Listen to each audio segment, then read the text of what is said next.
Hyderabad gadget लागू करण्याची मराठवाड्यातील मराठा समाजाची मागणी असल्याचं अंबादास दानवे म्हणाले। हैदराबाद गॅझेटचा मराठा आरक्षणासाठी उपयोग व्हावा असंही दानवेंनी म्हटलं। तर हैदराबाद सातारा गॅझेटबाबत लवकरच निर्णय होईल असं संदीपान भुमरे यांनी आश्वासन दिलंय। मराठवाड्यातल्या मराठा समाजाची ती मागणी आहेच, कारण मराठवाडा उशिरा स्वतंत्र झालेला आहे।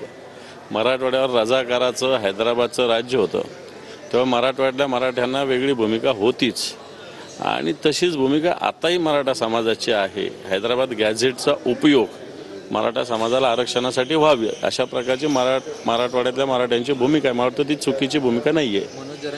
जरांगे पाटील 17 सप्टेंबरला उपोषणाला बसणार आहेत, म्हणजे 16 तारखेला संध्याकाळी बसणार आहेत।